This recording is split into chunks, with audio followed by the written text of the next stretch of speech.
Ready for launch. FTS. FTS go. Props go. AVI. AVI's go.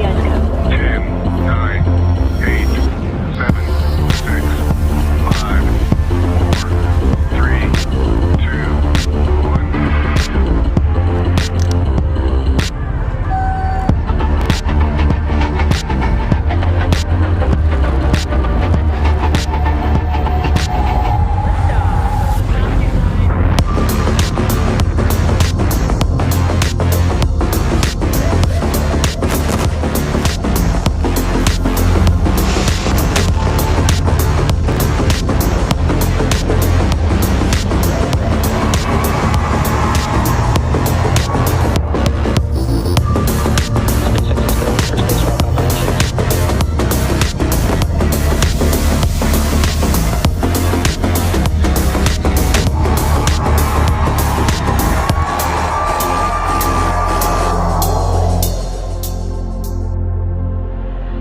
Welcome to the GPS 3.8 launch. Falcon 9 rocket is currently waiting liftoff from Space Launch Complex 40 at 2:53 a.m. Eastern Time. My name is Annie Tway. I'm a Starlink operations engineer here at SpaceX.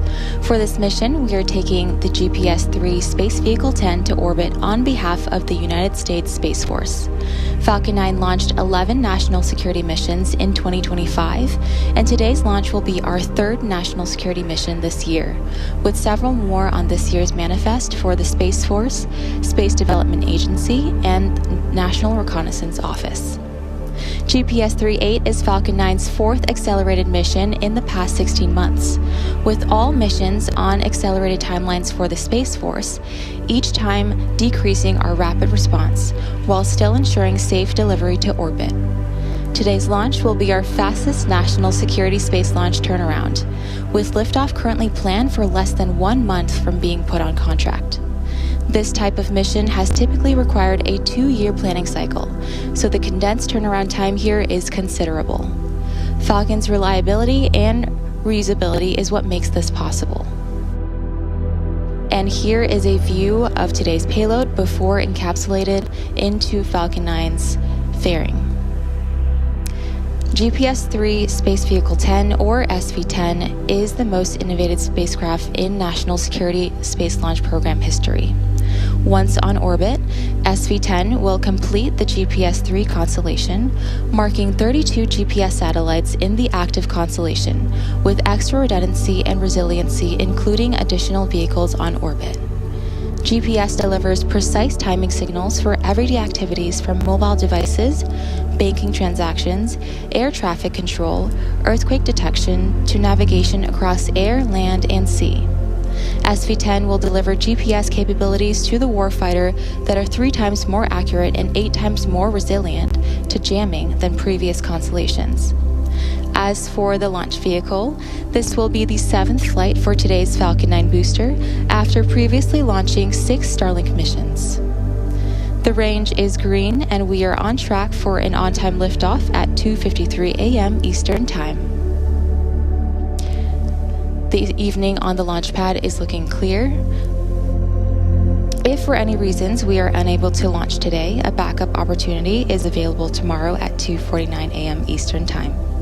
But for now, the weather is green with only a 10% probability of violation. With that, let's learn a bit more about today's mission. For 250 years, the United States of America has represented freedom and democracy at home and abroad. Our nation's military was forged to defend those ideals, and for decades, America has been at the forefront of space innovation and security. Today, the United States Space Force Guardians, the world's most elite space warfighters, are on watch across the globe and around the clock to ensure space remains safe and accessible for all. One key element of America's leadership in space is our ability to launch satellites whenever we need to, a capability we've built shoulder to shoulder with our industry partners through the National Security Space Launch Program.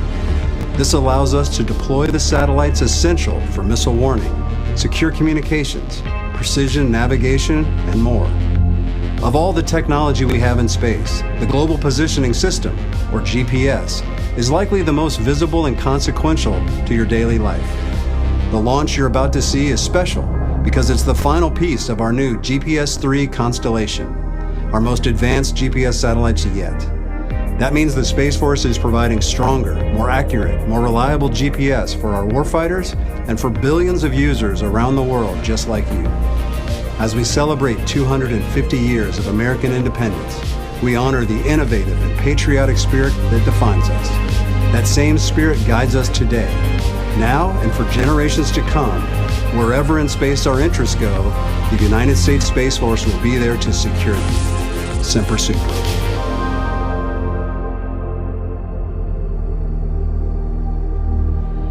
The Falcon 9 rocket supporting today's mission is a two-staged rocket designed for the reliable and safe transportation of satellites, cargo, and people.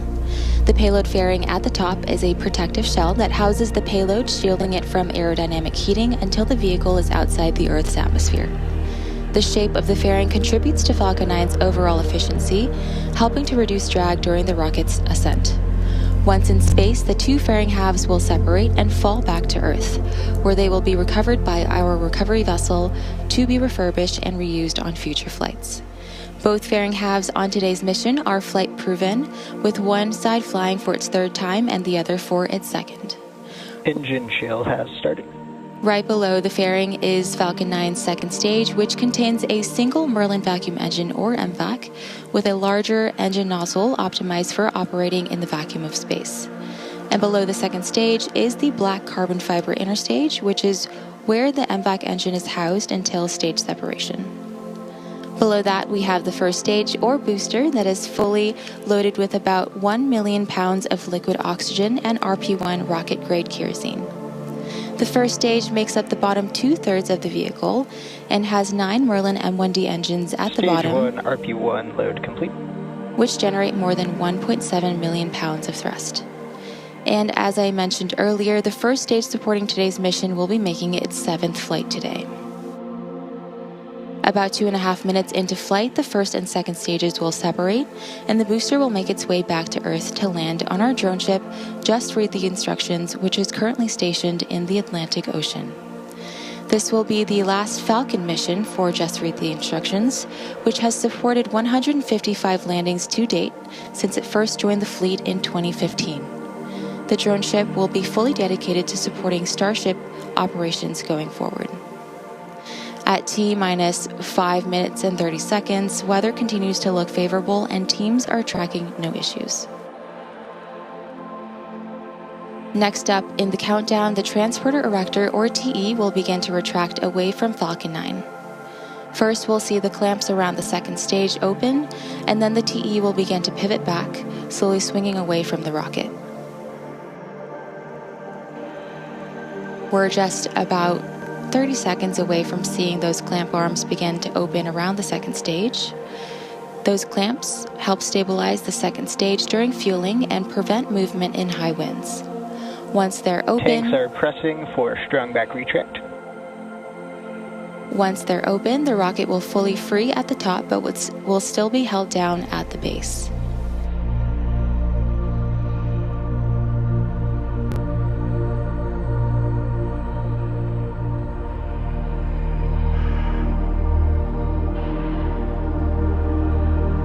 You may hear the TE called the strong back, though the strong back is just one of the components of the TE. Strong back retract has started. And there you heard the call out for strong back retract starting. The TE does a lot of heavy lifting as it rolls Falcon 9 out to the pad, raises it vertical, and stays connected to the rocket through the final seconds before launch. It provides fuel, power, telemetry, and command connections between ground systems and the rocket. And there you can see those clamp arms opening.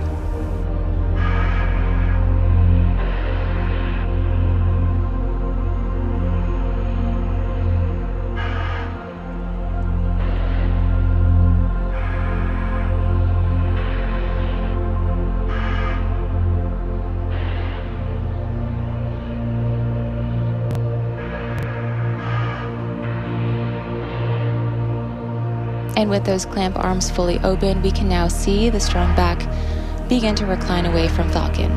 At this stage in the countdown, both stages are nearly fully loaded with about 1 million pounds of propellant. That includes rocket propellant 1 or RP1, a highly refined kerosene, and liquid oxygen or LOX, chilled to roughly 300 degrees below zero. The first stage is fully loaded at around T-3 minutes, and the second stage finishes about a minute later. Looking ahead into the count. Stage 1, LOX load complete. And there you heard the call out for Stage 1 LOX load complete. Looking ahead in the count, at T-minus 60 seconds, Falcon 9 will enter startup, and at that point, the rocket's onboard flight computers will take over. From there on out, the countdown is fully autonomous. And just inside of T-minus 2 seconds, the 9 Merlin 1D engines will ignite, and once they're at full power, Falcon 9 will lift off from the pad and begin to climb to its orbit.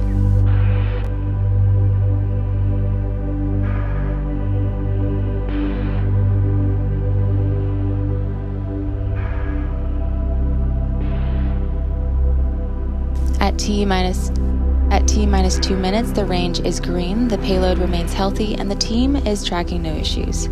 Coming up shortly, we should hear the call out indicating LOX has finished on Falcon 9's first stage. Stage 2 LOX load complete. Or rather, there you heard Stage 2 LOX load has completed.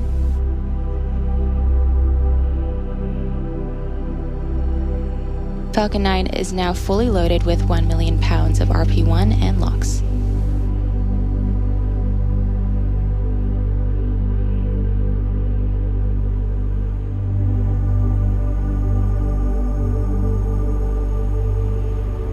Gas launch closeouts. And there you heard gas closeout has started, and that refers to the venting and closing out gaseous systems, such as topping off tanks and sealing vents to maintain pressure. In about 10 seconds, Falcon 9 will enter startup.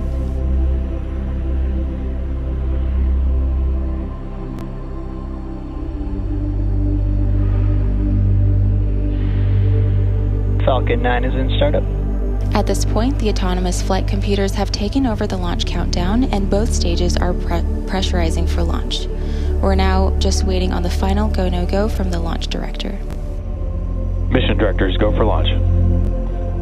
And there you heard the mission directors go for launch. Let's sit back and watch as Falcon 9 takes SV10 to space. T-minus 30 seconds.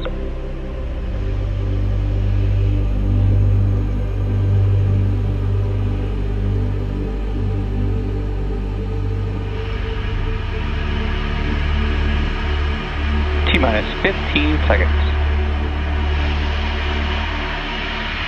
T-minus 10, 9, 8, 7, 6, 5, 4, 3, 2, 1. Ignition and liftoff.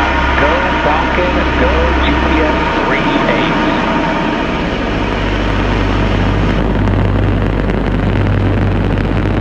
Vehicles pitching downrange. And when the chamber pressure is not low.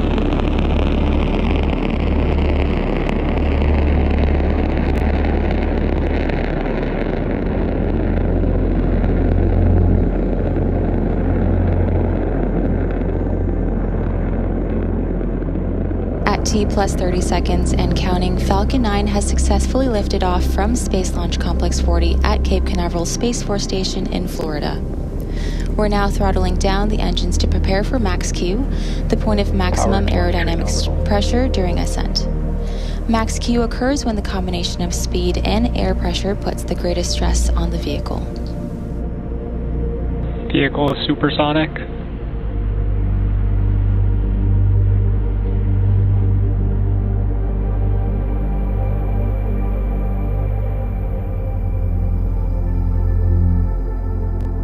Max Q. And there's that call out for max Q. Coming up next are several major events in quick succession: main engine cutoff, stage separation, second engine start, and fairing separation.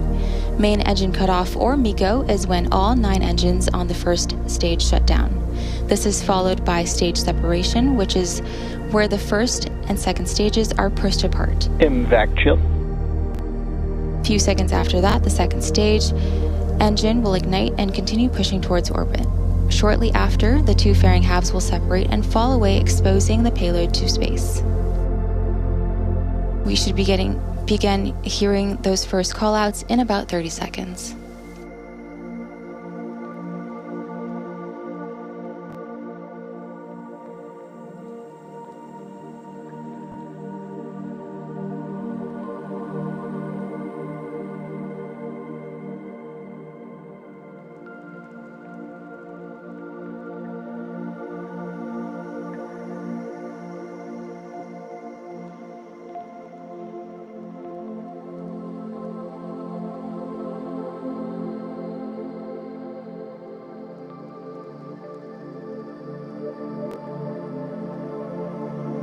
Main engine cut off. Stage separation confirmed. MVAC startup.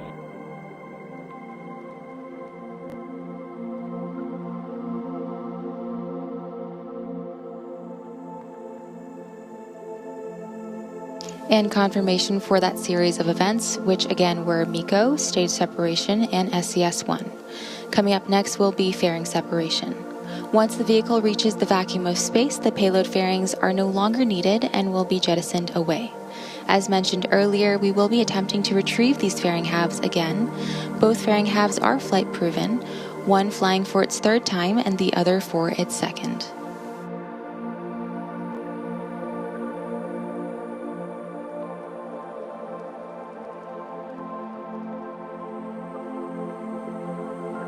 Fairing separation confirmed. And there is that confirmation for fairing separation.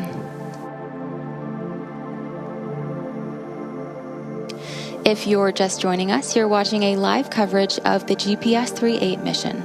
We had an on-time liftoff at 2:53 a.m. Eastern Time from Space Launch Complex 40 at Cape Canaveral Space Force Station in Florida. Now, we're still in the first MVAC burn on the second stage, and this burn should last for another few minutes.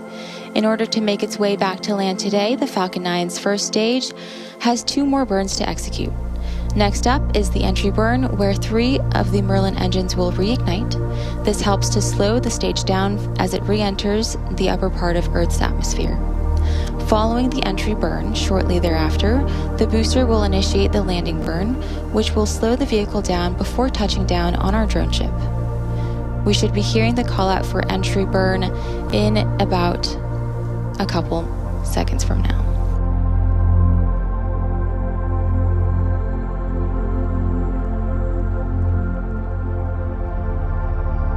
During the entry burn, Falcon 9 is decelerating by firing its Merlin engines, but the vehicle is still moving really fast.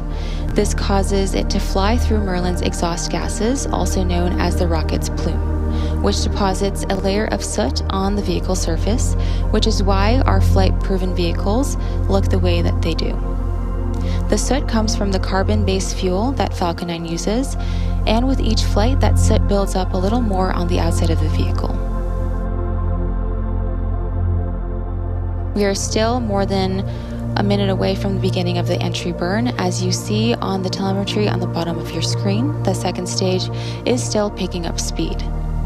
On your right screen, you can see the engine burn, and left side, you can see the first stage decelerating and making its way back to Earth.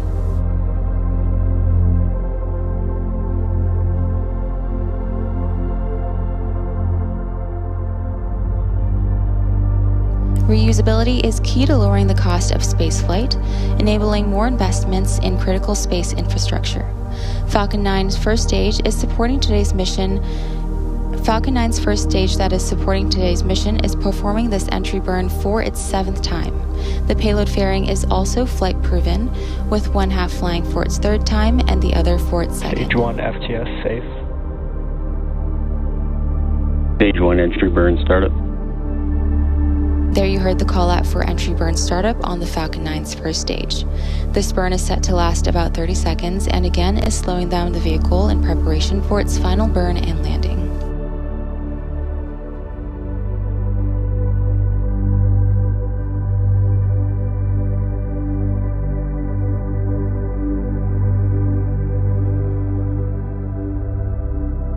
Stage 1 entry burn shutdown. And there's a call out for entry burn shutdown, the completion of the Falcon 9's first stage entry burn. Coming up next will be the first stage landing burn.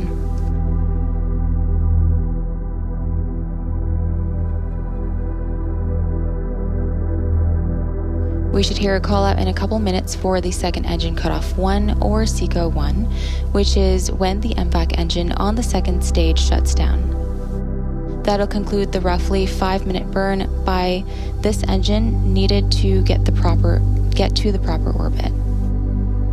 Seconds later, we'll have the start of the landing burn of the first stage.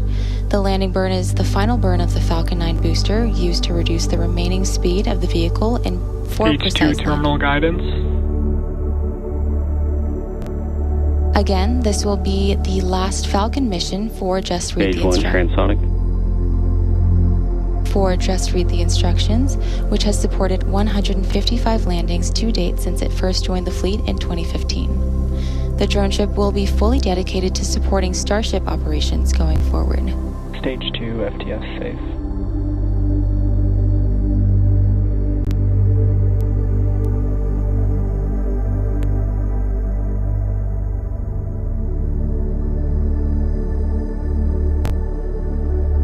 Stage 1 landing burn. And that call-out Nominal means orbit insertion. the final burn for this booster. MVAC shutdown.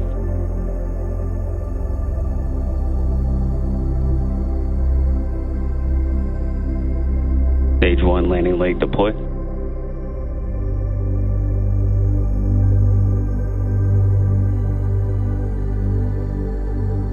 Stage 1 landing confirmed. And another successful landing of our Falcon 9 rocket. Again, this was the 7th launch and landing for this first stage, the final Falcon booster to land on Just Read the Instructions.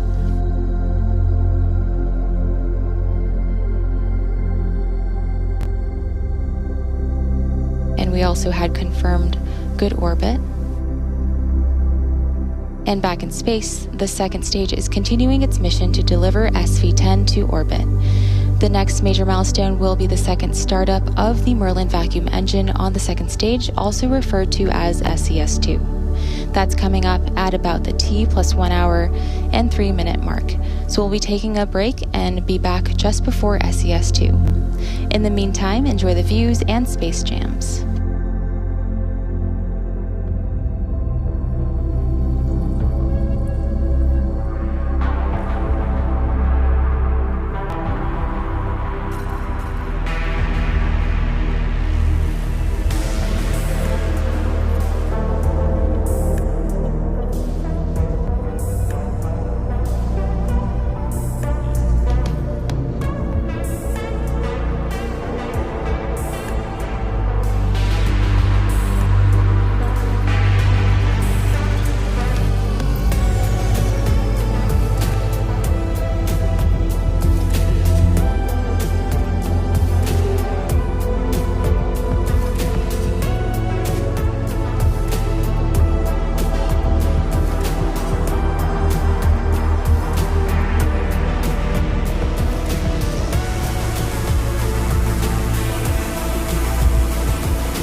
Welcome back to our live coverage of the GPS 38 mission. It's been a great launch and overall mission so far. We had an on-time liftoff at 2:53 a.m. Eastern Time from Cape Canaveral Space Force Station in Florida. We launched and recovered the first stage for its 7th time on our drone ship Just Read the Instructions. This was the last planned Falcon mission for Just Read the Instructions, which has now supported 156 landings since it first joined the fleet in 2015. The MVAC engine on the second stage ignited just a couple minutes after liftoff. Its first burn lasted just under 5 minutes, propelling the second stage and our payload to orbit. And coming up next, we will have the second startup of the Merlin vacuum engine on the second stage, called out as SES2. That burn is set to occur at about T plus 1 hour, 3 minutes, and 31 seconds.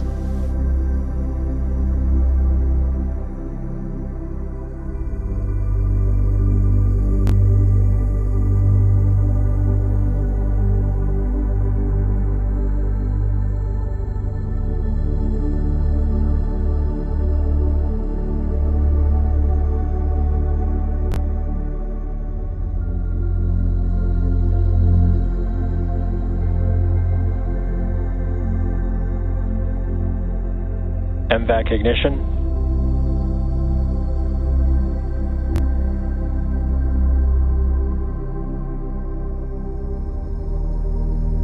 And there we have it, confirmation of SES2. This burn is set to last about 1 minute and will get the payload into the proper orbit for payload deployment.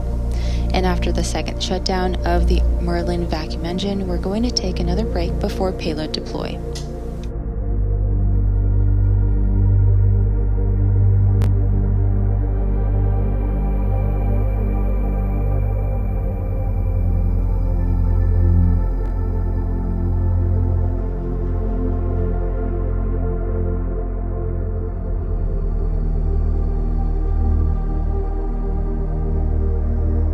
MVAC shutdown. And there's SECO2 indicating shutdown of the MVAC engine and the final burn before spacecraft separation. Payload deploy is coming up at about the T plus 1 hour and 29 minute mark, so stick around and we'll see you back here in about 23 minutes.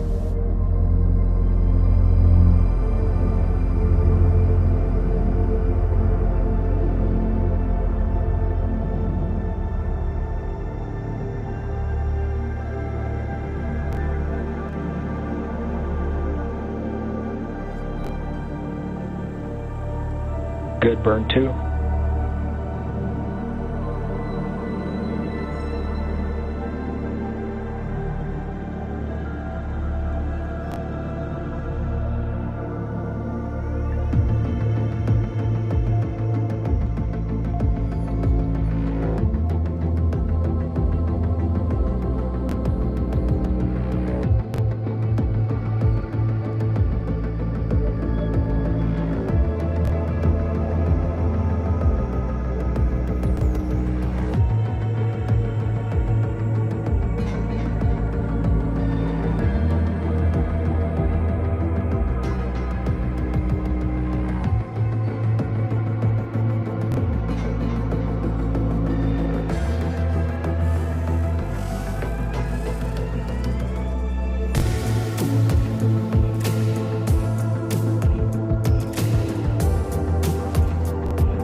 Welcome back again to our live coverage of the GPS-38 mission.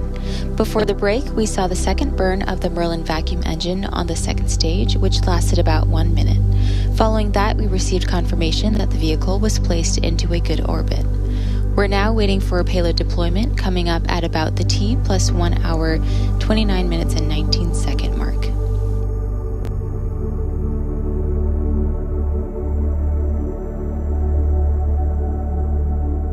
Today's payload is GPS-3 Space Vehicle 10, or SV10, the most innovative spacecraft in National Security Space Launch Program history.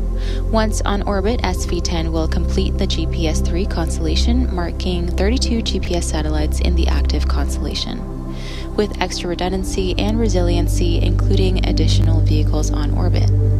GPS delivers precise timing signals for everyday activities from mobile devices, banking transactions, air traffic control, and earthquake detection to navigation across air, land, and sea.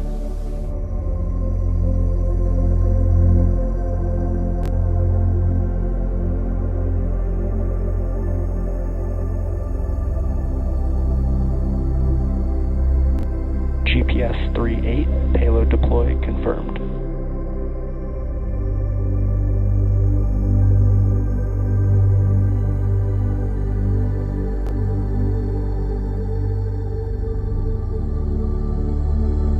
And there you heard and saw a successful deployment of the GPS-38 payload.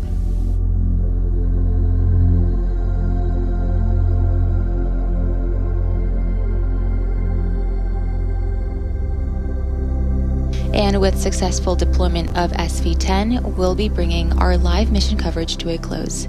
We'd like to thank the United States Space Force for entrusting us with today's mission, as well as the range and FAA for their support. If you're interested in more launch coverage, head on over to spacex.com/launches for the most up-to-date information. When you're there, check out our departure board with all the details about our upcoming missions. And of course, remember to follow @SpaceX on X for more updates. Thanks for joining, and we'll see you again soon.